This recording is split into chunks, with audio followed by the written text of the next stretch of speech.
is here. Cyclone was the first heal that I managed to get to the endgame with, and I have always loved playing it. When the nerfs happened, I felt pretty much like this. No, God!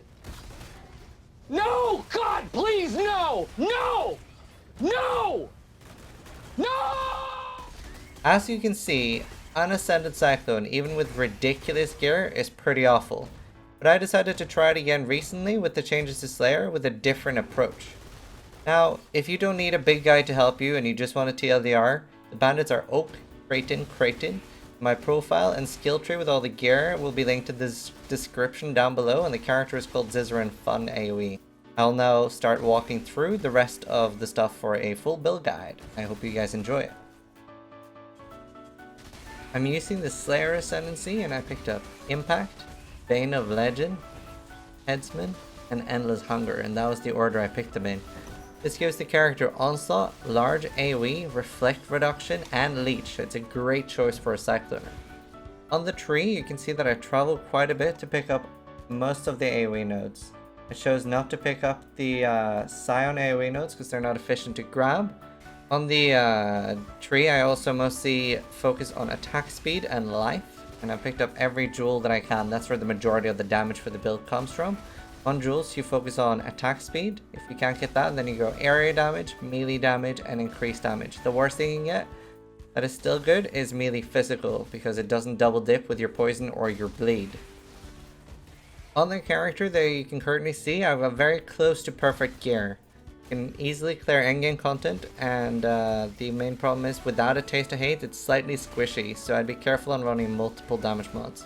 I originally designed this build to crush quick maps like Gorge, Plateau, yellow maps in general, since red maps aren't super important to run right now. They're not worth rolling very hard anymore because of the current map meta. It's an extremely fun build to play, and you can do it a lot cheaper than what you currently see me running. Okay, I'll now walk through the gem setups I'm using on the character.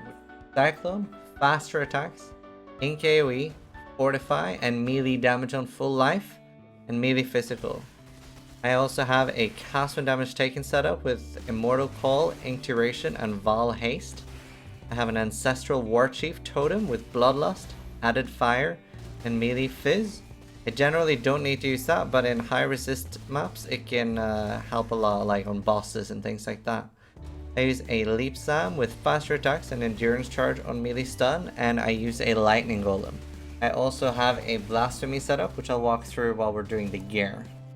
Right, so the gear I'm currently using, I have quite a few uniques.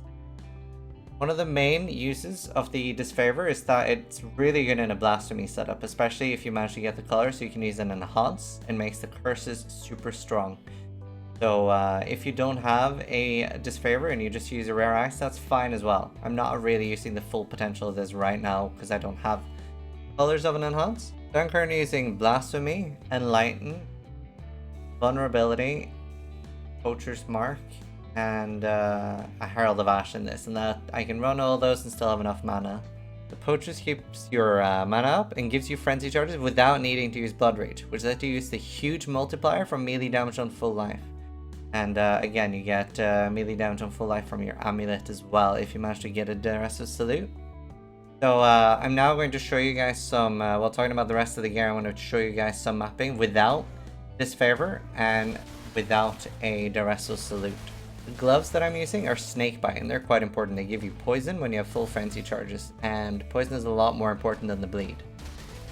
The Salute can only be obtained by Jack in the Box and Time Lost Relic, possibly Mysterious Treasure as well. It gives you +2 weapon range and the melee damage on full life, so it syncs up very well with the melee damage on full life gem itself.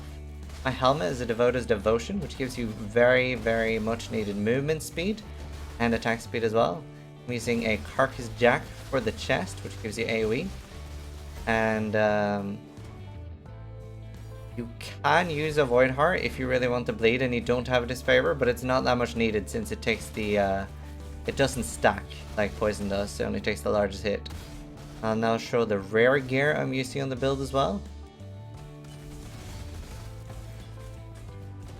Potions is an instant life potion, an Azerius Promise, Alliance Roar, and a Basel with bleed removal, and the Quicksilver has 30% speed on it.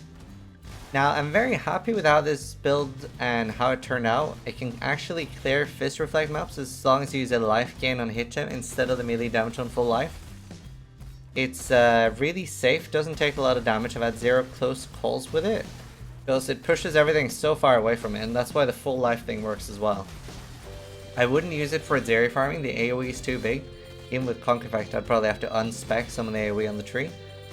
And the mitigation isn't crazy high, especially without a Taste of Hate, so I would not recommend it as a lab farmer, but it's an amazing mapper. I hope you guys enjoyed watching this video. I'm sure I've forgotten something, but if I did, just ask it in the comments down below, or you can also ask me on my stream at PC Child. So please subscribe to my YouTube, and have a nice day, and spin to win!